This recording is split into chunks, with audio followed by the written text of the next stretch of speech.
삼성이 얼마나 악질 기업인 줄 아세요? 불량품이 조금이라도 나오면 폭력까지 행사하는 기업입니다. 인권단체들이 제발 우릴 좀 도와주세요. 삼성 기업에 절대 해가 가지 않도록 제가 책임지고 이 사태를 마무리하겠습니다. 모디 총리까지 나서 상황을 진정시키고 있는 가운데 인도 내의 삼성에 대한 반한 감정은 극에 치닫고 있습니다. 삼성 직원들이 폭력까지 행사한다고 하는 그들의 거짓 인터뷰에는 거대한 음모가 숨겨져 있다고 하는데요. 이 와중에 인도 직원의 내부 고발로 인도 전역이 발칵 뒤집힌 상태입니다. 안녕하세요. 저는 인도 타밀나두주 첸나이에 있는 삼성 공장에서 일하고 있는 프리아라고 합니다. 저는 30살이지만 어린 동생들 셋을 책임지고 있어 가장 역할을 하고 있어요. 저희 부모님께서 제가 고등학생 정도 되었을 때 불의의 사고로 돌아가셨고 그간 성인이 될 때까지 큰 아버지 집에서 얹혀 살았죠. 그래서 제가 처음 삼성에 입사했을 때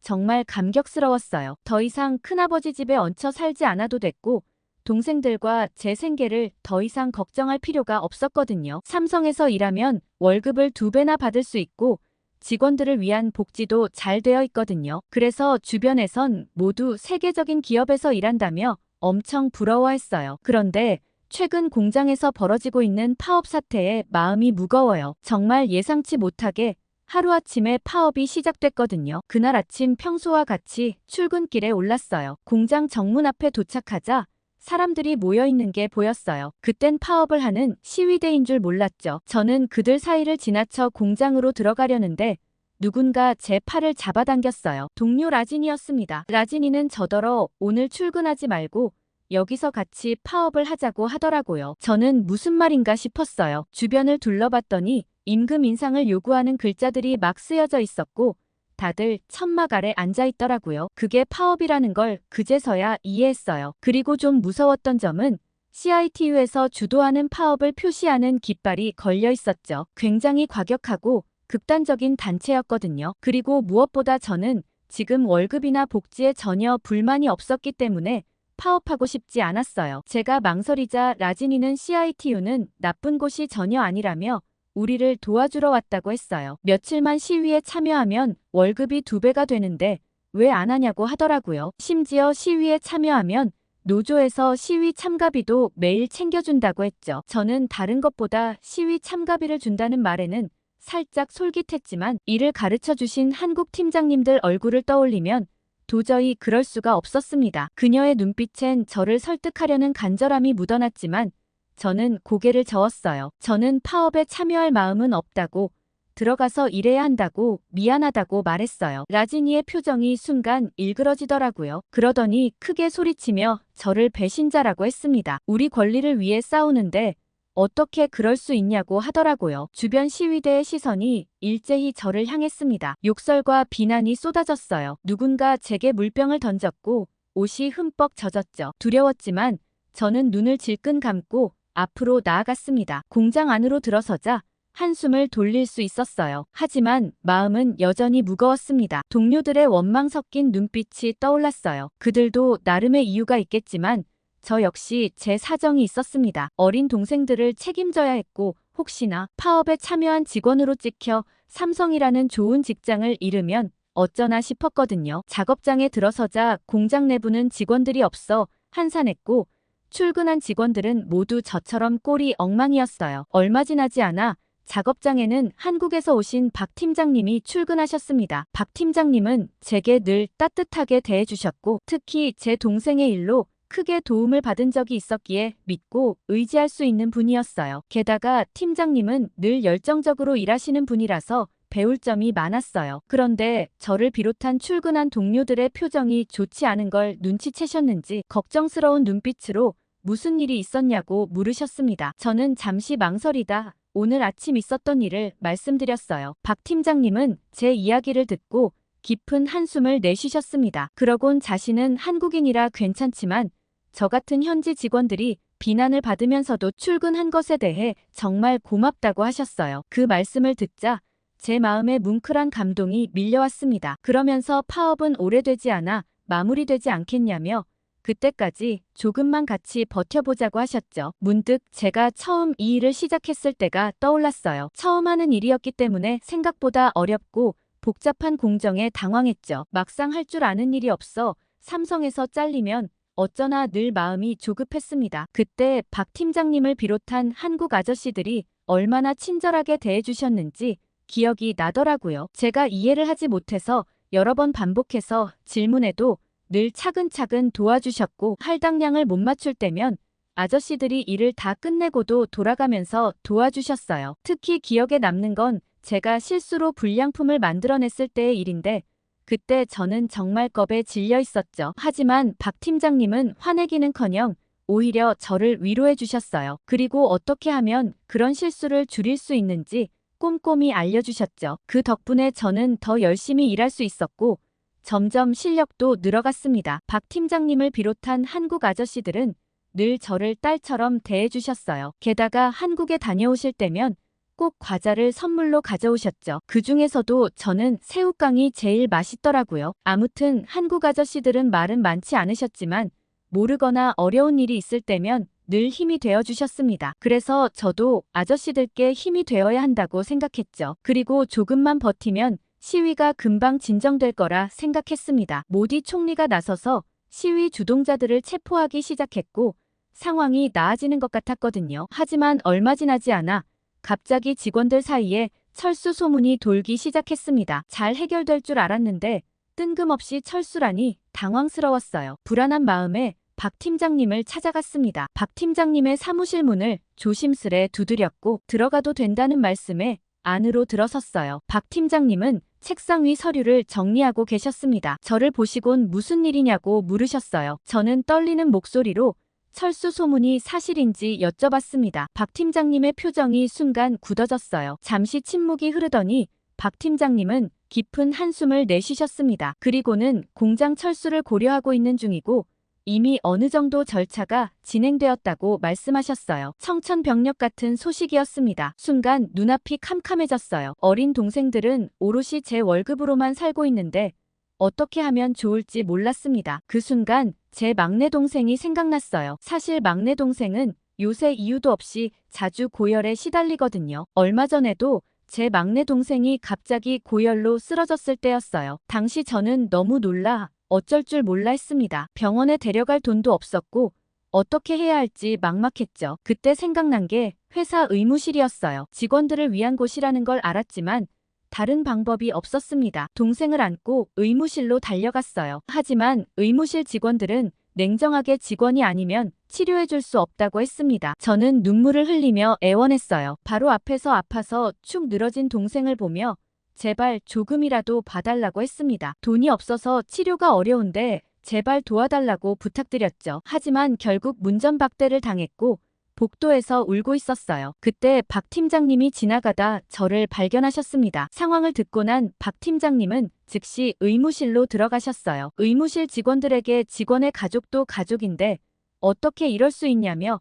당장 봐달라고 하셨습니다. 박 팀장님의 강력한 요청에 의무실 직원들은 마지못해 동생을 진료하기 시작했어요. 그 일이 있고 난 후 회사 정책이 바뀌어 직원들의 가족들도 의무실을 이용할 수 있게 되었습니다. 저는 회사와 박 팀장님께 너무 감사했고 동시에 미안했어요. 하지만 박 팀장님은 오히려 저를 위로해 주셨습니다. 가족들이 편안해야 일도 열심히 할 수 있는 거 아니겠냐며 미안해하지 말라고 하셨어요. 그 일 이후로 박 팀장님을 비롯한 한국 아저씨들은 종종 제 동생들을 위한 선물이나 간식들을 챙겨주셨습니다. 저는 그분들의 따뜻한 마음에 감동받아 더욱 열심히 일했고 그 결과 생산라인의 책임자 자리까지 오르게 되었어요. 그래서 삼성공장은 제게 단순히 일자리 그 이상의 의미를 가지고 있습니다. 저는 힘겹게 입을 열어 앞으로 어떻게 해야 할지 물었어요. 박 팀장님은 잠시 생각에 잠기시더니 천천히 말씀하셨습니다. 아직 확정된 건 아니라고 하셨어요. 회사에서도 남아준 직원들의 처지를 고려하고 있으며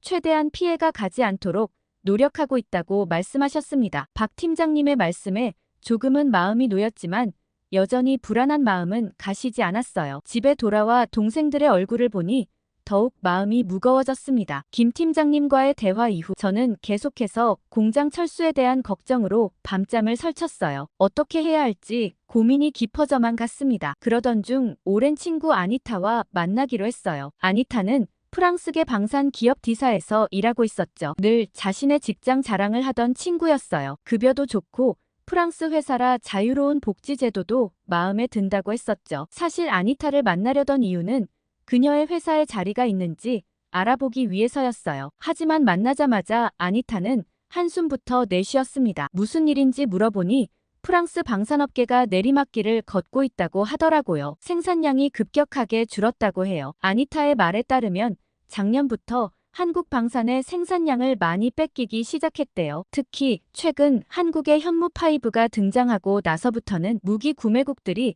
전부 한국 방산업계에만 관심을 가진다고 했습니다. 그 때문에 D사의 생산량이 정말 많이 줄어들고 구조조정에 들어갈 거라는 예고까지 들었다고 하더라고요. 아니타는 자신도 새로운 일자리를 찾아보는 게 좋을 것 같다며 제 의견을 물었어요. 저는 그저 말문이 막혔습니다. D사는 마크롱 대통령이 특히 자랑스러워하던 기업이었는데 이렇게 빨리 상황이 바뀌다니 믿기지 않았어요. 더욱 놀라웠던 건 얼마 전까지만 해도 프랑스와 인도의 관계가 매우 좋았다는 점이에요. 얼마 전 모디 총리가 프랑스 혁명 기념일 행사에 국빈으로 초대되어 열병식을 지켜봤다는 뉴스를 본 적이 있었거든요. 그때 인도 육군 240명이 열병식에 참여했고 프랑스 방산기업 D그룹이 인도 공장에서 생산한 전투기 세대가 에어쇼를 펼쳤다고 들었어요. 당시 뉴스에서는 30억 유로 규모의 방산 계약이 이뤄질 것이라는 전망도 나왔었죠. 인도 정부가 프랑스로부터 라팔 전투기와 스코르펜급 잠수함을 추가로 구매하기로 했다는 소식도 있었고요. 프랑스 방산 기업의 인도 국방 프로그램 참여와 현지 생산 확대도 논의될 거라고 했었습니다. 그런데 불과 몇 개월 만에 상황이 이렇게 바뀌다니 정말 놀라웠어요. 아니타의 말을 들으니 한국 방산업계가 굉장히 빠른 속도로 치고 올라오는 것 같았습니다. 아니타와 헤어진 후 집으로 돌아오는 길에 머릿속이 복잡해졌어요. 그렇지만 한 가지 분명한 건 한국만큼 미래가 확실한 곳이 없다는 생각이었어요. 어떻게든 삼성 공장이 인도에 남아있으면 좋겠다고 생각했죠. 그런데 다음날 출근길에 저는 놀라운 광경을 목격했어요. 파업과 관련한 시위대의 행렬이 거리를 가득 메우고 있었거든요. 빨간 깃발을 든 시위대가 도로를 점거하고 있었어요. 처음에는 회사 앞에서만 하던 시위가 이제는 도시 전체로 퍼져나간 것 같았습니다. TV에서도 하루 종일 삼성전자 직원들의 파업과 시위 소식이 뉴스의 헤드라인을 장식하고 있었어요. 놀랍게도 인도 사람들의 반응은 매우 냉담했습니다. 뉴스에서는 한국 기업이 인도의 값싼 노동력을 착취하고 있다며 전혀 인간적인 대우를 하지 않는다고 보도하고 있었어요. 더 충격적인 건 TV에 나와 인터뷰하는 인도 직원들의 모습이었습니다. 그 중에는 제가 알고 있는 동료도 있었어요. 라지브라는 친구였죠. 라지브는 삼성은 일을 하고 나서 월급도 제때 주지 않으며 불량 제품이 나올 때면 심지어 때리기까지 한다고 했어요. 삼성에서 받은 비인간적인 대우를 폭로하러 나왔다며 멍든 자국을 보여주기도 했죠. 저는 그 말을 듣고 어안이 벙벙했어요. 라지브와 저는 같은 부서에서 일했고 그가 얼마나 회사에 만족해했는지 잘 알고 있었거든요. 삼성은 인도 평균 월급보다 훨씬 많은 급여를 주고 있었고 어느 기업과 비교해도 복지가 좋았습니다. 심지어 라지브는 얼마 전 인센티브를 받았을 때 이 돈으로 휴대폰을 바꿔야겠다며 신나하고 있었거든요. 다음날 출근길 저는 라지브를 마주쳤습니다. 그에게 어젯밤 TV에서 본 인터뷰에 대해 물어봤어요. 라지브는 잠시 머뭇거리더니 작은 목소리로 말하더라고요. 방송국에서 인터뷰를 해주면 돈을 준다고 했고 라지브가 말한 금액은 엄청난 액수였습니다. 라지브가 방송에 나온 이후부터 돈을 위해 거짓말을 하는 직원들이 점점 늘어나고 있었어요. 심지어 인터뷰의 수위는 점점 더 심해졌고 언론에 보도된 삼성은 악질 기업으로 그려지고 있었죠. 회사 구내식당에서 점심을 먹고 있을 때면 옆자리에서 몇몇 동료들이 서로 어떤 방송국의 인터뷰 섭외가 왔는지 그리고 얼마를 받았는지에 대해 이야기하고 있었어요.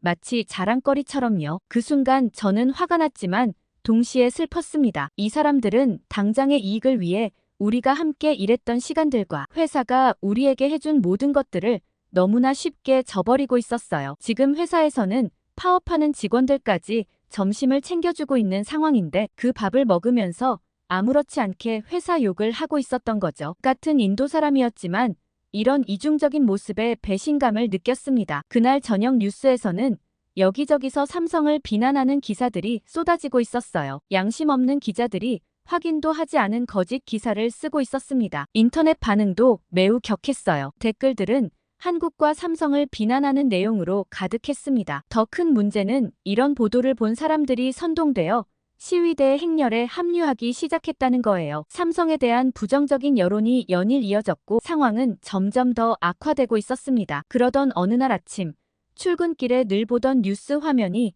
갑자기 바뀌었어요. 모디 총리가 직접 나와 연설을 하고 있었습니다. 총리는 불법 시위에 대해 전쟁을 선포한다고 말했어요. 모두가 거짓 기사에 휩쓸리고 있다며 이를 바로잡겠다고 했죠. 모디 총리의 연설을 들으며 저는 안도감과 동시에 답답함을 느꼈어요. 드디어 정부가 나서서 문제를 해결하려 하고 있다는 점에서는 다행이었지만 왜 이렇게 늦게 나섰는지 이해할 수 없었습니다. 그날 이후로 놀라운 변화가 일어났어요. 인터넷에서 거짓 기사들이 하나둘씩 내려가기 시작했고 거짓 인터뷰를 했던 영상들도 찾아볼 수 없게 되었습니다. 정부에서 직접 나서서 가짜 뉴스를 걸러내기 시작한 거죠. 특히 충격적이었던 건 제가 알고 있던 동료 라지브가 경찰에 연행되는 모습을 TV에서 보게 된 거예요. 뉴스에서는 거짓 인터뷰를 한 사람들을 모두 허위 사실을 유포한 혐의로 구금되었다고 보도하고 있었습니다. 실제로 경찰에 체포될 줄은 몰랐는데 정말 충격적이었어요. 그만큼 모디 총리가 이 사안을 얼마나 심각하게 생각하고 있는지 이해했어요. 모디 총리는 연이어 특별방송으로 삼성의 중요성에 대해 강조했어요. 인도의 경제 발전을 위해서는 삼성과의 협력이 필수적이라고 말하면서 정부 차원에서 삼성에 대한 지원을 아끼지 않겠다고 했습니다. 정부의 개입으로 상황이 조금씩 나아지고 있다고 생각하던 어느 날 아침이었어요. 평소와 같이 출근길에 올랐는데 회사 앞에 도착하자 뭔가 분위기가 달랐습니다. 차들이 정말 많이 주차되어 있었고 이상하게도 시위대는 전혀 보이지 않았어요. 드디어 시위가 끝났나 싶은 기대감이 들었습니다. 회사 안으로 들어서자 분위기가 고요했어요. 파업 중이던 때와 다름없이 조용했지만 뭔가 달랐습니다. 시위하던 직원들이 복귀를 한 것도 아니고 시위를 하는 것도 아니었죠. 무슨 일인지 갸우뚱거리며 사무실로 향했어요. 복도를 걸어가는데 검은 양복을 입은 사람들이 굉장히 많았습니다. 낯선 광경에 어리둥절해하며 동료들에게 물어봤어요. 그들의 대답을 듣고 저는 놀라지 않을 수 없었습니다. 알고 보니 모디 총리가 직접 경제부처 관계자들과 함께 삼성 공장을 방문했다고 해요. 시위하던 직원들은 전부 구금되었고 총리가 직접 와서 상황을 해결하겠다고 약속했다는 거였죠. 모디 총리는 삼성 경영진에게 파업하는 시위대들을 알아서 처리해 줄 테니 제발 인도에 남아달라고 부탁하러 왔다고 했습니다. 이 소식을 들은 직원들은 들떠 있었어요. 다들 우리가 이제 다시 계속 일할 수 있는 거냐며 기대에 찬 목소리로 이야기를 나누고 있었습니다. 저 역시 끝까지 시위에 참가하지 않았던 보람이 있다고 생각했어요. 그런데 문득 걱정이 되는 부분이 있었습니다. 만약 공장이 재가동되면 구금된 사람들의 일자리는 어떻게 되는 걸까요? 그 규모가 워낙 커서 쉽게 해결될 문제가 아닌 것 같았거든요. 제 걱정을 들은 한 동료가 웃으며 말했어요. 삼성에 들어오고 싶어하는 사람이 얼마나 많은지 잊었냐면서 지금은 원래 월급보다 적게 줘도 들어올 사람이 넘쳐난다고 했습니다. 그 말을 듣고 보니 그럴듯했어요. 실제로 삼성 공장이 처음 들어설 때 엄청난 경쟁률을 뚫고 입사했던 기억이 났거든요. 지금은 그때보다 더 많은 사람들이 일자리를 찾고 있을 테니까요. 동료들은 오히려 당분간 신입 직원들 재교육하느라 더 바빠질 거라며 싱글벙글했어요. 그들의 밝은 표정을 보니 저도 모르게 안도감이 들었습니다. 그런데 갑자기 소란스러운 소리가 들렸어요. 무슨 일인가 싶어 고개를 들어보니 놀랍게도 모디 총리가 직접 우리 작업장을 방문하고 있었습니다. 총리는 우리 한 명 한 명의 얼굴을 유심히 살펴보며 걸어왔어요. 그리고는 우리 앞에 서서 말씀하셨죠. 끝까지 공산주의 세력과 결탁하지 않고 꿋꿋이 자리를 지켜줘서 고맙다고 하셨어요. 최대한 삼성 측의 요구를 수용하고 이 사태를 마무리할 테니 계속해서 협조적으로 일해달라고 부탁하셨습니다. 모디 총리는 불법 시위 주동자들은 국가안보법 위반 혐의로 기소될 예정이라고 밝혔어요. 이는 최대 7년형에 처할 수 있는 중범죄였기 때문에 다들 깜짝 놀랐죠. 이번 사태로 인해 구금된 사람들의 수가 1000명이 넘을 예정이라고 했습니다. 아마 그 중에는 제가 알던 얼굴들도 있을 거예요. 마음이 아팠죠. 그러나 모디 총리는 이렇게 강경 대응을 할 수밖에 없는 것은 외국 기업들에게 인도가 안전한 투자처라는 것을 보여주기 위한 것이라고 했습니다. 인권 단체들의 비난보다 지금은 삼성을 지키는 게 더 중요하다고 했죠. 그런데 이상하게도 총리의 표정이 밝지 않았어요. 뭔가 상황이 잘 해결되지 않는 것 같아 보였죠. 저는 궁금함을 참지 못하고 박 팀장님을 찾아갔습니다. 박 팀장님의 사무실에 들어서자 팀장님은 깊은 한숨을 내쉬셨어요. 그리고는 한국 본사 측의 반응이 좋지 않다고 말씀하셨습니다. 이미 월급을 많이 지급하고 있는데도 요구사항이 너무 많았고 이번이 아니라 다음에 또 언제 이런 일이 생길지 모르는 일이라며 중국에서도 이미 한 번 이런 일을 겪었기 때문에 철수를 고려하고 있다고 하더라고요. 박 팀장님은 자신도 한번 한국에 들어가서 상황을 지켜봐야겠다고 하셨어요. 그 말을 듣는 순간 저는 갑자기 불안감이 밀려왔습니다. 이제 정말 삼성이 철수를 할 것 같다는 생각이 들었거든요. 삼성이 끝까지 남길 바라며 시위에도 참여하지 않고 철야 작업도 꿋꿋이 버텨냈는데 여태까지의 노력이 물거품이 되는 건 아닐까 하는 걱정이 들었어요. 그날 저녁 저는 지친 몸을 이끌고 집으로 향했어요. 하지만 집에 도착하자마자 저를 기다리고 있던 것은 또 다른 시련이었습니다. 현관문을 열자마자 느껴진 무거운 공기에 가슴이 철렁 내려앉았어요. 동생들의 표정이 심상치 않았죠. 방으로 들어가 보니 얼마 전 열이 났던 막내 동생이 또다시 시름시름 앓고 있었습니다. 동생은 한동안 괜찮아졌다가 다시 안 좋아지기를 반복했어요. 회사 소속 의사 선생님이 주신 약을 꾸준히 먹였는데도 소용이 없었죠. 이번엔 정말 심각해 보였어요. 동생의 창백한 얼굴을 보고 있자니 더는 미룰 수 없다는 생각이 들었습니다. 돈이 얼마가 나오든 큰 병원에 가야겠다고 생각했습니다. 저는 즉시 동생을 들쳐안고 근처 큰 병원 응급실로 향했어요. 늦은 밤이라 택시를 잡기도 힘들었지만 어떻게든 병원에 도착했습니다. 하지만 응급실에서 들은 말은 어이가 없었어요. 인도의 의사 선생님은 원인을 알 수 없다는 말만 계속 되풀이했죠. 해줄 수 있는 게 별로 없다고 했습니다. 밤새 응급실에서 동생을 지켜보며 어쩔 줄을 몰랐어요. 부모님께서 마지막 부탁하신 한 가지가 동생들을 잘 돌봐달라는 거였는데 이대로 가다간 동생이 정말 큰일 나는 건 아닐까 하는 두려움이 엄습했습니다. 심지어 도움을 청할 곳이 아무데도 없다는 생각에 절망감마저 들었어요. 새벽 내내 병원에서 동생 곁을 지켰지만 동생의 상태는 여전히 좋지 않았고 내일 출근은 불가능해 보였어요. 고민 끝에 박 팀장님께 연락을 드리기로 했습니다. 떨리는 손으로 전화를 걸었어요. 늦은 시간임에도 불구하고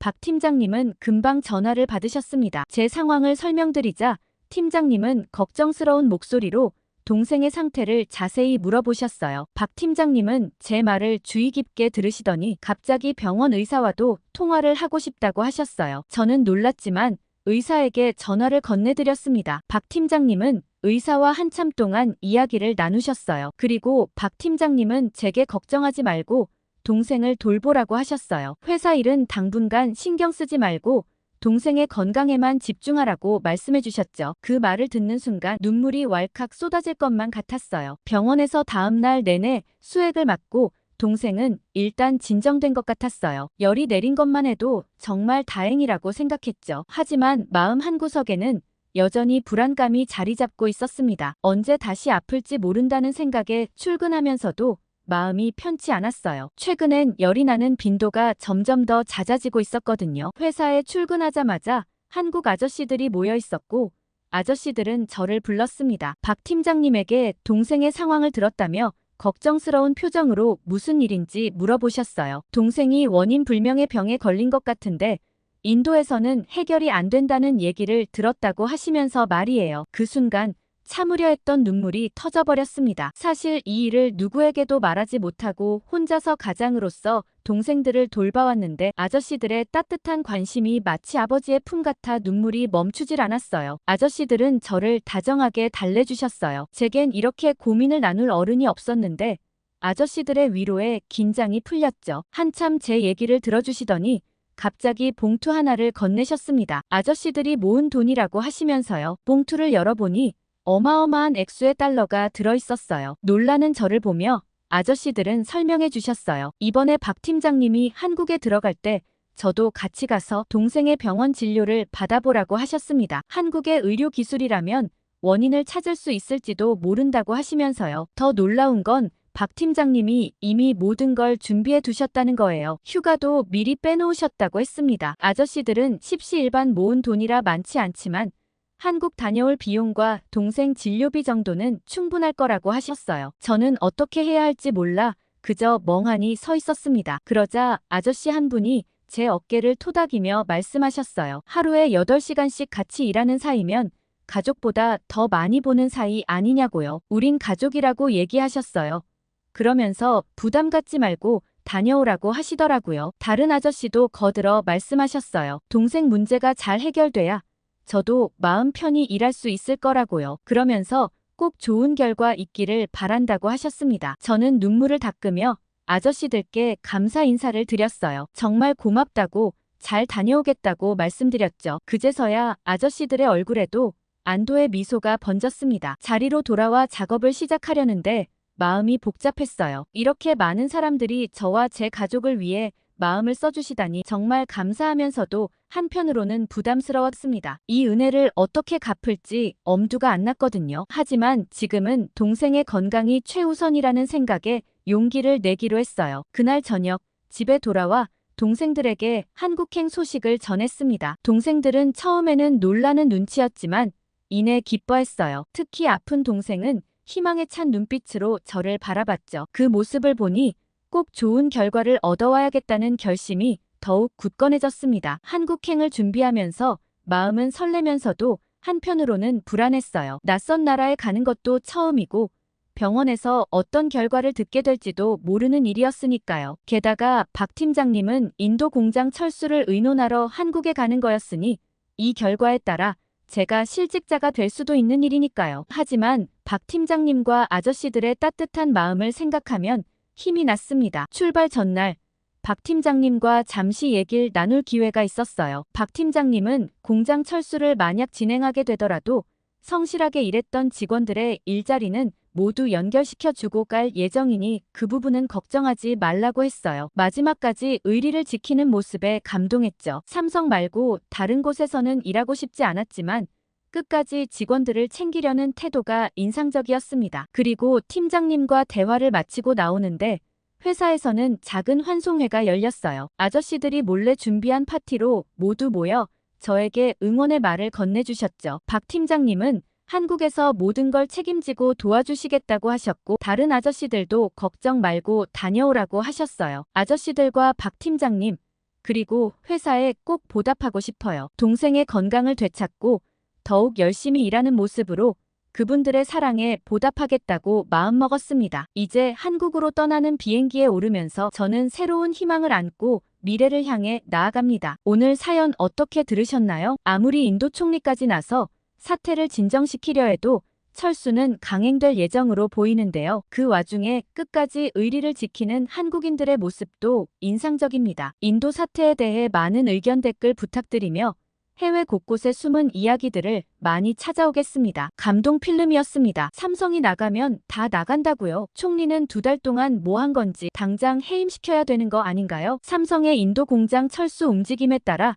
인도 현지 내의 반응이 격해지고 있습니다. 반면 삼성은 각국의 관계자들이 삼성의 마음을 사려고 파격적인 대우를 제시하며 치열한 물밑 작업을 하고 있는 상황인데요. 인도 리스크가 해소되면서 주춤했던 주가도 다시 반등하고 있는 상황입니다. 반면 인도는 삼성 공장 철수로 연쇄적인 국가 부도가 발생할 수 있다는 우려의 목소리가 높아지고 있습니다. 한편 모디 총리가 2달간 미온적인 태도를 유지하다 갑자기 경찰력까지 동원해 시위대를 때려잡는 데는 숨겨진 이유가 있다고 합니다. 이러한 이유에 대해 미국 유명 국제학 교수의 발언이 알려지면서 관계자들의 시선이 집중되고 있는데요. 해당 수업을 들은 학생에 의해 비밀리에 공개된 수업 내용은 그야말로 충격적입니다. 해당 원문을 번역해 안내드립니다. 저는 미국의 어느 명문 대학교에서 국제학을 전공하고 있는 아멜리아입니다. 평소 국제기업 간 인수합병 전문가가 되는 것이 꿈이었기에 당연히 미국에서 자리를 잡고 공부하려고 했어요. 하지만 며칠 전 있었던 한 수업이 제 생각을 완전히 바꿔놓았습니다. 그날은 평소와 다름없는 수업이었죠. 우리 교수님은 항상 국제 정세를 제대로 파악하는 것이 중요하다고 강조하셨고, 그래서 종종 최신 국제 이슈를 수업 주제로 삼으셨어요. 이날 교수님이 인도에서 일어난 일에 대해 설명하겠다고 하셨을 때 솔직히 별로 관심이 없었습니다. 인도라는 나라 자체에 큰 흥미가 없었거든요. 그런데 교수님의 입에서 삼성이라는 이름이 나오는 순간 제 귀가 쫑긋 섰어요. 교수님은 인도에서 2개월째 이어지고 있는 삼성 노동자들의 파업에 대해 이야기하기 시작하셨습니다. 특히 최근 인도 정부의 태도 변화와 그에 따른 노동자들의 반응이 흥미로울 거라고 하셨죠. 교수님의 설명에 따르면 인도 정부는 2달 동안이나 이 파업을 방관하다가 갑자기 군인과 경찰을 동원해 시위대를 모두 해산시켰다고 해요. 교수님은 이런 급작스러운 변화에는 분명 그만한 이유가 있을 거라고 하셨습니다. 교수님은 이 사태를 이해하기 위해서는 모디 총리에 대해 언급할 필요가 있다고 하셨어요. 모디 총리는 인도에서 3번째 연임에 성공할 정도로 인도 국민들의 높은 신뢰를 받는 인물이라고 하셨죠. 교수님의 설명에 따르면 모디 총리가 이토록 국민들에게 신뢰받는 주된 이유는 외국인 투자를 적극적으로 유치해 인도 경제가 엄청나게 성장했기 때문이라고 했습니다. 하지만 이번 3번째 선거 상황에서 믿지 못할 결과가 나왔다고 했어요. 당연히 인도 언론들은 선거 결과 모디 총리가 압도적인 승리를 할 거라고 예상했으나 막상 투표함을 열어보니 생각보다 지지율이 낮아졌다고 했습니다. 승리하긴 했지만 반쪽짜리 승리였던 거죠. 선거 결과 이후 모디 총리는 지지율이 낮아진 데에 따라 인도 국민들의 눈치를 볼 수밖에 없게 되었다고 설명하셨어요. 이 부분에서 저는 궁금증이 생겼습니다. 왜 갑자기 모디 총리의 지지율이 떨어진 걸까요? 교수님은 이어서 모디 총리의 다소 강압적인 스타일에 따른 국민들의 반발이 있었고 언론을 모디의 입맛대로 마음대로 주무른다는 평가가 있다고 덧붙이셨습니다. 아무래도 이런 지지율 하락 때문에 최근 삼성 사태에 대해 소극적으로 대응할 수밖에 없다고 하셨어요. 또다시 언론을 통제하고 경찰력을 동원해 강력하게 시위대를 규탄하면 지지율이 떨어질 수밖에 없으니까요. 정치인들은 어쨌거나 표를 먹고 사는 사람이니 일단 지켜보자는 입장이었을 거라 하셨죠. 하지만 교수님은 결과적으로 초반의 미온적인 대처가 더 큰 화를 불러일으켰다고 하셨습니다. 교수님의 다음 말씀에 그 이유가 있었는데요. 삼성이 인도에 미친 영향이 어마어마하다고 하시더라고요. 교수님은 구체적인 수치를 들어가며 삼성전자가 인도 경제에 기여한 바가 상당하다고 하셨습니다.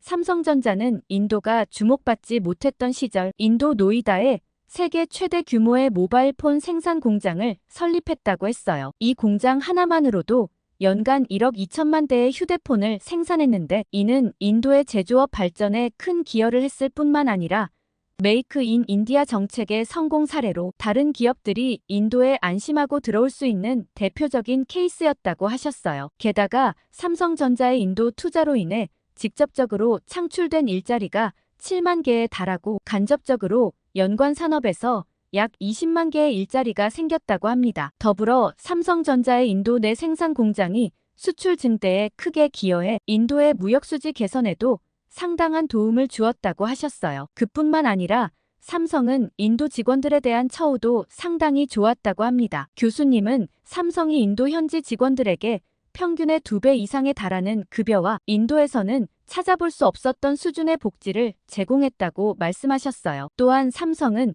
상생하는 글로벌 기업의 역할에 따라 직원들의 역량 개발을 위한 교육 프로그램도 적극적으로 운영했다고 했습니다. 인도 내 방갈로르와 노이다 그리고 델리에 R&D 센터를 구축하여 인도의 우수한 엔지니어들을 고용해 최첨단 기술 개발에 참여시키고 있다고 했어요. 이는 인도의 기술력 향상과 고급 인력 양성에 큰 도움이 되었다고 했죠. 삼성전자의 인도 진출은 단순히 삼성 자체의 성장 전략을 넘어 인도의 경제와 사회 전반에 영향력을 미치고 있었다고 설명하셨어요. 삼성전자 입장에서는 스마트폰이나 반도체 그리고 TV 등 다양한 분야에서 세계 시장을 선도하고 있었고 특히 메모리 반도체 시장에서는 40% 이상의 점유율로 독보적인 1위를 차지하고 있는 데다가 OLED 디스플레이 시장에서도 압도적인 기술력으로 시장을 주도하고 있는 만큼 굳이 인도가 아니어도 상관없었다고 하셨어요. 그렇지만 인도 정부의 갖은 노력과 구애로 인도 시장에 공장을 열기 시작했고 인도 국민들도 이런 삼성전자에 대해 굉장히 애정을 가졌다고 하셨습니다. 2023년 기준으로 삼성전자는 인도 스마트폰 시장에서 약 20%의 점유율을 차지하며 인도 소비자들의 엄청난 사랑을 받았던 거죠. 삼성은 한국 국민들만큼이나 인도 국민들의 사랑을 받은 기업이라고 설명하셨습니다. 저는 이런 삼성에 파업하는 인도 직원들이 이해가 가지 않았죠. 삼성이 인도에 많은 혜택을 제공했음에도 불구하고 파업이 일어난 이유에 대해 궁금증이 생겼어요. 이 질문을 교수님께 드렸더니 교수님은 깊은 한숨을 내쉬시더니 이 상황이 얼마나 복잡한지 설명해 주셨습니다. 교수님의 설명에 따르면 인도 삼성 직원들의 파업 이유는 표면적으로는 임금 인상과 근로조건 개선 요구였다고 합니다. 그러나 실제로는 대부분의 직원들이 이미 업계 평균보다 2배 이상의 월급을 받고 있었고 복지 혜택도 다른 외국계 기업에 비해 훨씬 좋았다고 해요. 이 말을 듣고 저는 더욱 혼란스러워졌습니다. 왜 이렇게 좋은 조건에서 일하는 직원들이 파업을 할까요? 교수님은 이런 상황에서 파업이 일어난 배경에는 노조의 역할이 컸다고 설명하셨습니다. 노조라는 말을 들으니 저는 노동자들의 권리를 위해 싸우는 단체를 떠올렸습니다. 그리고 노조는 어느 정도 필요한 거 아닌가 하는 생각도 들었죠. 하지만 교수님의 다음 말씀에 저는 충격을 받았어요. 이 노동자들은 단순 노조가 아니라 굉장히 극단적인 성향의 노조로 특정 국가의 세력이 개입했을 가능성이 있다고 하셨어요. 일부 교수들의 의견이라고 하셨지만 이 말씀을 듣고 저는 정말 놀랐습니다. 한국 삼성의 비즈니스를 방해하려는 공작 세력이 있다는 사실을 상상도 못했거든요. 교수님은 이런 극단적인 강성 노조가 삼성의 이미지를 훼손하기 위해 여러 가지 시도를 하고 있다고 설명하셨어요. 심지어 노동자들을 매수해 거짓 인터뷰를 하게 하고 삼성을 악질 기업으로 만들려는 노력까지 하고 있다고 하더라고요. 이런 얘기를 들으니 정말 충격적이었습니다. 더 나아가 교수님은 이런 파업의 장기화가 삼성의 생산 목표 달성을 방해하고 주가를 떨어뜨려 이익을 얻으려는 의도가 있을 수 있다고 설명하셨어요. 이 말을 듣고 저는 단순 파업이 아니라 삼성을 악의적으로 망하게 하려는 의도였을까 싶은 생각도 들었죠. 저는 궁금증을 참지 못하고 교수님께 특정 국가가 어디인지 여쭤봤어요. 이런 질문을 하는 게 적절한지 잠시 고민했지만 더 깊이 알고 싶은 마음에 용기를 내어 물어봤습니다. 교수님은 잠시 망설이시더니 공식적으로 대답할 수 없다고 하시면서도 국제 정세를 잘 살펴보면 알 수 있을 거라고 하셨습니다. 특히 삼성이 인도에서 철수하고 다른 나라로 이전했을 때 가장 이득을 많이 볼 나라를 생각해보라고 하셨어요. 이 말씀을 듣고 저는 머릿속으로 여러 나라들을 떠올려봤습니다. 그렇지만 아직 제 능력으로는 그런 것까지 파악하기에는 어려움이 있더라고요. 그때 다른 친구가 모디 총리는 계속 눈치를 볼 수밖에 없었다고 했는데 급작스럽게 태도를 바꾼 데는 무슨 이유가 있었냐고 여쭤봤습니다. 2달가량 묵묵히 있다가 갑작스럽게 경찰까지 동원해 시위대를 때려잡은 이유가 무엇인지 여쭤봤죠. 교수님은 이건 역시 한국 때문이라고 하셨어요. 이 대답만 듣고도 한국이 얼마나 인도 경제에 큰 영향력을 가지는지 생각해 보았죠. 교수님이 말씀하신 한국 기업은 바로 현대자동차였어요. 다른 원인도 물론 많지만 현대자동차가 인도 법인을 상장할 계획을 가지고 있었는데 이게 가장 중요한 원인 중 하나라고 보고 있다고 하셨죠. 교수님의 설명에 따르면 현대자동차의 인도 법인 상장은 단순한 기업 활동을 넘어서는 대사건이 될 전망이라고 하셨어요. 대형 기관 투자자를 시작으로 개인 투자자들의 청약도 받을 예정인데 현지에서는 이 사건이 엄청난 흥행을 기록할 것으로 예상하고 있다고 해요. 특히 인도 증시에 있는 오일머니나 국부펀드 그리고 연기금 등 글로벌 대형 기관 투자자들의 참여를 받을 수 있다는 점에서 크게 주목받고 있다고 했습니다. 이는 단순히 한 기업의 성공을 넘어 인도 경제 전반에 긍정적인 영향을 미칠 수 있는 사건이라는 거죠. 거기서 더 놀라운 것은 예상되는 공모 규모였는데 무려 4조 4천억 원에 달하는 규모로 인도 증시 역사상 최대 규모라고 설명하셨어요. 현대자동차 인도 법인이 성공적인 결과를 보이면 인도 경제의 성장 가능성을 전 세계에 보여줄 수 있는 절호의 기회라는 거죠. 그러면서 교수님은 모디 총리의 속셈에 대해 설명하셨습니다. 아마 현대자동차의 인도 법인 상장을 잡음 없이 매끄럽게 성공시키고 싶은 것이 모디 총리의 진짜 목표일 것이라고 하셨어요. 이게 성공하면 인도 경제의 성장과 국제적 위상 강화에 큰 도움이 될 수 있기 때문이라고 덧붙이셨죠. 처음 모디 총리는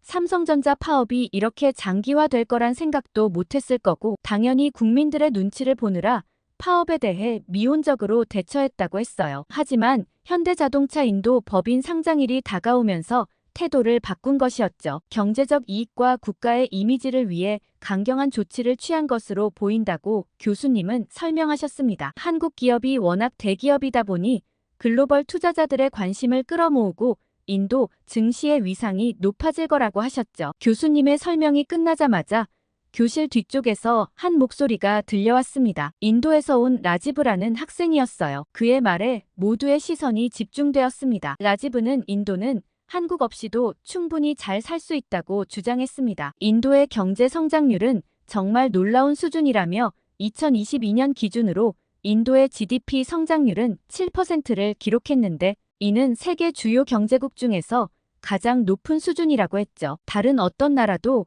인도의 이런 성장률을 따라올 수 없다고 했습니다. 게다가 인도는 이미 영국과 미국으로부터 많은 투자를 받고 있는데 2022년 기준으로 미국의 대인도 직접 투자액은 약 450억 달러에 달했다고 합니다. 이는 전년 대비 10% 이상 증가한 수치로 미국 기업들이 인도 시장에 큰 관심을 보이고 있다는 증거라고 했어요. 미국도 인도와 잘 지내고 싶어서 이렇게 많은 돈을 투자하는 걸 보면 앞으로 세계 경제는 인도가 주도할 거라 주장했죠. 게다가 러시아와도 협력적인 관계를 유지하고 있다고 했어요. 보통 미국과 친하면 러시아와는 적대적인 관계일 텐데 모디 총리는 러시아와의 관계를 아주 잘 유지했다고 했어요. 그간 인도와 러시아는 오랜 기간 동안 전략적 파트너십을 유지해왔다고 해요. 특히 에너지 분야에서 인도와 러시아는 긴밀한 협력을 했었는데 2022년 러시아의 우크라이나 침공 이후 서방의 제재에도 불구하고 인도는 러시아로부터의 원유 수입을 크게 늘렸다고 설명했어요. 인도는 실용주의적으로 취할 수 있는 이득은 모두 다 취한다고 했죠. 인도의 경제는 여러분이 생각하는 것보다 훨씬 더 다양하고 강력하다고 주장했어요. 한국 삼성이나 현대자동차 없이도 충분히 세계 여러 나라와 긴밀한 경제관계를 맺고 있으니 무시할 만한 수준이 아니라고 했죠. 인도 학생의 자신감 넘치는 발언이 끝나자마자 교실 뒤쪽에서 한 손이 번쩍 올라갔습니다. 중국에서 온 첸이었어요. 그의 눈빛에서 불만과 자신감이 동시에 느껴졌습니다. 중국과 인도는 사이가 별로 좋지 않다고 알고 있는데 아마 그것 때문에 하고 싶은 말이 많은 거 아닐까 싶었죠. 첸은 인도가 중국을 저버린 것이 얼마나 큰 실수인지 강조하기 시작했습니다. 그의 목소리에는 날카로움이 묻어났어요. 인도는 이미 고립의 길로 접어들었다고 주장했죠. 첸은 중국과 인도는 각각 세계에서 가장 많은 인구를 가진 국가이자 빠르게 성장하는 경제 대국이라는 점을 강조했습니다. 하지만 인도가 이런 협력의 기회를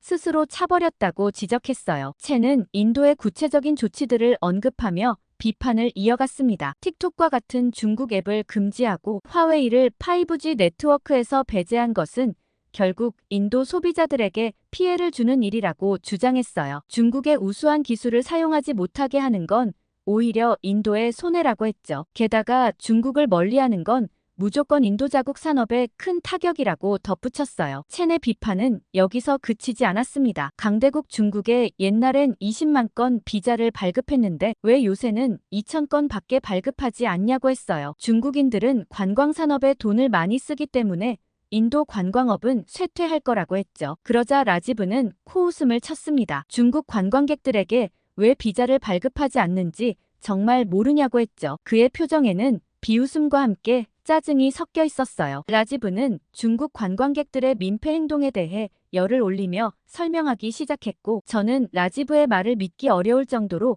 중국인 관광객들의 행동은 충격적이었어요. 라지브의 말로는 중국 관광객들의 화장실 사용 문화가 큰 문제라고 했습니다. 인도의 어느 유명 관광지에서 중국 관광객이 공공 화장실 대신 길거리에서 용변을 본 사건을 언급했어요. 라지브의 말이 끝나자마자 강의실이 술렁였습니다. 다들 귀를 의심했죠. 라지브는 이런 일이 한두 번이 아니라고 했어요. 이건 특정 개인의 문제가 아니라 중국 전체적인 국민성의 문제라고 지적했죠. 길에서 똥을 싸는 문제 때문에 인도의 환경미화원들이 데모를 일으킨 적도 있다고 했습니다. 어떻게 길에서 옷을 벗고 실내를 할 수 있는지 수준이 최악이라고 했죠. 게다가 중국 관광객들은 어딜 가나 새치기를 한다고 했어요. 인도는 타지마할과 겐지스강을 비롯해 전 세계적으로 관광객들이 많이 모이는 장소로 사람들이 많은데 새치기 하는 중국인들 때문에 불편을 겪는 사람이 많다고 했죠. 게다가 금연구역에서 흡연을 하거나 사진 촬영 금지 구역에서 무단으로 사진을 찍는 등 기본적인 규칙을 무시하는 경우가 많다고 했습니다. 차마 다 말을 못할 정도로 중국인들의 민폐 행동이 많은데 이런 행동들에 인도 현지인들이 분노했고 비자 발급에도 제한을 두는 거라고 설명했어요. 그러면서 우리만 그런 게 아니라 그 국민성을 고치지 못하면 앞으로 다른 나라에서도 중국인들은 관광하기가 어려울 거라고 했죠. 미개하다며 끔찍한 표정까지 지었습니다. 첸의 입장에선 굉장히 모욕적인 느낌이 들 정도였죠. 라지브의 발언이 끝나자마자 학생들은 서로 불편한 시선을 주고받았고 특히 중국에서 온 학생들의 표정이 굳어졌어요. 첸은 한두 명의 일부 중국인으로 모든 중국인들을 비난하지 말라며 소리쳤어요. 그렇게 생각하는 자체가 무식한 행동이라며 말이죠. 그리고 인도가 이젠 한국까지 져버린다면 아시아에서 후진국 신세를 면치 못할 것이라고 주장했어요. 인정하기 싫지만 한국도 중국과 동등한 위치라고 생각한다고 했죠. 그러면서 우리 중국과 한국 같은 선진 기술을 가진 국가들과의 협력 없이는 절대 발전하지 못할 거라고 했습니다. 한편으로는 첸의 주장에 일리가 있다고 생각했지만 다른 한편으로는 첸의 말이 너무 중국 중심적이라는 생각도 들었어요. 첸의 발언이 끝나고 교실이 잠시 정적에 빠졌을 때 영국에서 온 제임스가 손을 들었습니다. 그의 표정에는 약간의 의문과 함께 흥미로움이 묻어났어요. 제임스는 한국을 중심에 두고 이야기를 풀어나갔습니다. 그는 한국과의 협력이 글로벌 시장에서 경쟁력을 갖추는 핵심 방법이 될 수 있다고 주장했어요. 왜 인도나 중국이 한국에 대해 부정적인 입장을 취하는지 이해할 수 없다며 의문을 제기했죠. 그러면서 K컬처는 너무 압도적이니 사실 말할 필요도 없을 것 같고 다른 분야를 예로 들어보겠다고 했어요. 제임스는 특히 방위산업에 관심이 많다고 했죠. 그런데 한국만큼 단기간에 압도적인 성장률을 보인 나라는 없다고 했습니다. 최근 한국의 현무5 미사일 개발 소식을 언급하며 이것이 한국 방위산업의 비약적 발전을 보여주는 좋은 예라고 말했어요. 현무5 미사일은 한국이 독자 개발한 극초음속 미사일로 그 성능이 세계 최고 수준이라고 합니다. 마하 5 이상의 속도로 비행하며 요격이 거의 불가능할 정도로 빠르고 정확하다고 해요. 이 미사일의 개발은 한국의 기술력이 얼마나 발전했는지를 잘 보여주는 사례라고 제임스는 강조했습니다. 제임스는 이어서 한국 방위 산업의 다른 성과들도 언급했어요. 예를 들어 K9 자주포는 이미 세계 여러 나라에 수출되어 그 성능을 인정받고 있다고 했고 또한 FA-50 경공격기도 동남아시아와 중동 국가들로부터 큰 관심을 받고 있다고 했어요. 그리고 더욱 놀랄만한 건 2022년 폴란드와의 대규모 방산 수출 계약을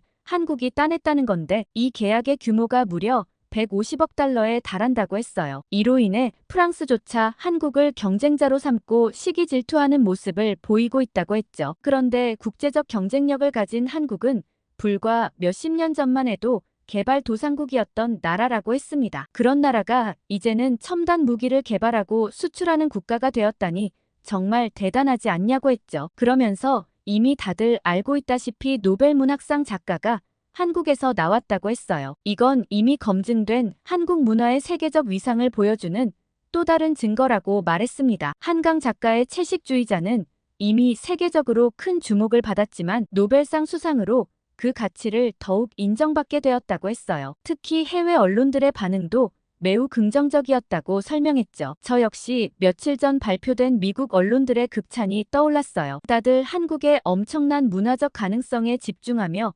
한강 작가의 작품은 물론 다른 한국 작가들의 작품도 서점에서 연일 매진되고 있다는 소식을 알렸죠. 제임스는 이런 문화적이고 기술적인 성과들을 종합해 볼 때 한국과의 협력이 다른 나라들의 발전에 큰 도움이 될 수 있다고 주장했습니다. 그는 한국을 곁에 둔 나라들만이 단기간 내에 비약적으로 발전할 수 있을 것이라고 말했어요. 그런데 정작 중국과 인도는 상황 파악이 잘 안 되고 있는 것 같아 안타깝다고 했죠. 제임스의 발언이 끝나자 교실은 다시 한번 술렁였습니다. 학생들은 서로 의견을 주고받으며 열띤 토론을 이어갔어요. 그러나 곧 중국에서 온 첸이 다시 한번 손을 들었어요. 그의 표정에는 불만과 의문이 가득했습니다. 첸은 한강의 소설에 대해 날카로운 비판을 시작했습니다. 첸은 한국이 노벨상을 받다니 노벨상의 가치가 하락한 거 아니냐고 했어요. 중국 작가 찬쇠가 받았어야 했는데 정말 납득이 안 가는 수상이었다고 했죠. 찬쇠는 중국의 카프카라 불리며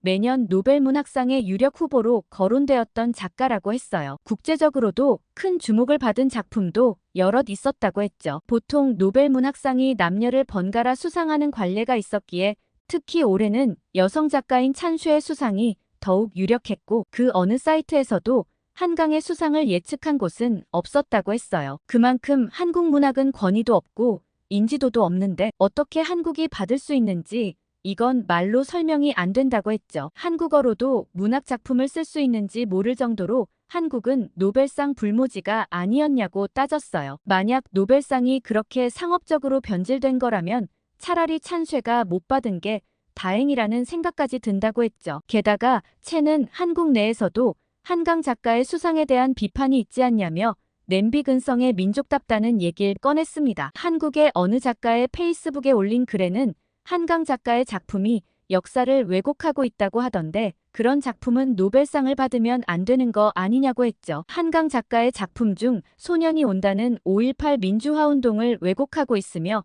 작별하지 않는다는 제주 4.3 사건을 다루고 있는데 이런 역사 왜곡 작품이 노벨상을 받은 것에 대해 한국인들은 부끄럽지도 않느냐고 얘기했습니다. 이런 작품이 베스트셀러가 되면 전 세계의 왜곡된 역사를 사실로 받아들이는 사람이 생길 거고 그래선 안 된다고 했죠. 지금이라도 하루빨리 한강 작가의 노벨상 수상을 취소해야 한다고 덧붙였어요. 첸의 발언이 끝나자 교실은 다시 한번 긴장감이 감돌았습니다. 학생들 사이에서는 작은 소란이 일어났죠. 정말 역사 왜곡을 했던 작품이 노벨상을 받은 거라면 이건 좀 문제가 있지 않냐는 의견이 팽배했습니다. 그리고 사실 한국 문학은 그 이전에 어느 문학상에서도 크게 주목을 받았던 적이 없었죠. 일부에서는 로비를 해서 상을 받은 거 아니냐는 의견까지 나왔습니다. 저는 친구들의 반응에 깜짝 놀라면서도 한편으로는 한국 작가의 작품이 이렇게 큰 영향을 미칠 수 있다는 점이 충격적이었습니다. 교실의 분위기가 점점 격앙되어 가자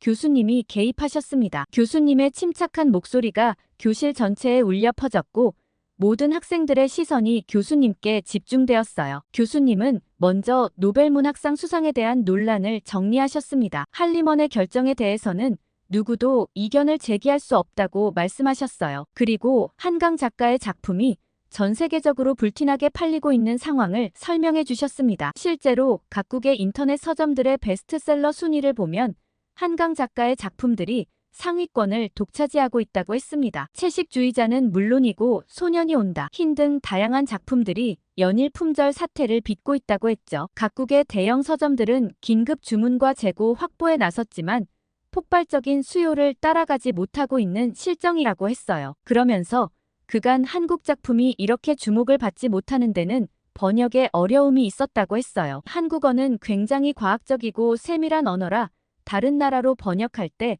매우 까다롭다는 설명을 덧붙이셨어요. 그래서 한국어만이 가지고 있는 특징은 다른 나라로 번역이 안 되는 문제가 있었기 때문에 그간 한국 문학이 주목받지 못한 거라고 하셨죠. 그러나 최근 한국의 위상이 높아지면서 번역가들이 한국어에 대해 관심을 가지고 열정적으로 번역 작업에 참여하면서 판도가 달라졌다고 얘기했습니다. 한국 작가의 다양한 작품들이 세계 문학상 수상 후보에 오르면서 한국 문학에 대한 수요가 기하급수적으로 증가했다고 했어요. 단순히 늦게 발견된 것뿐이지 이미 한류 문화로 한국 문화 자체에 대한 흥행은 검증된 것 아니냐고 하셨죠. 그 말을 들은 학생들은 그제서야 첸의 일방적인 주장이라고 판단했습니다. 자기 문화에만 몰두한 나머지 생각이 이상해졌다는 느낌이 들었죠. 첸은 잔뜩 분해했지만 더 이상 뭐라 반박할 만한 이유가 없는지 불만스러운 표정에 혼잣말만 중얼거렸어요. 그러면서 친구들은 이제 한국의 경제적 위상에 대해 생각해봤죠. 한국 얘기를 미처 마무리하지도 못했는데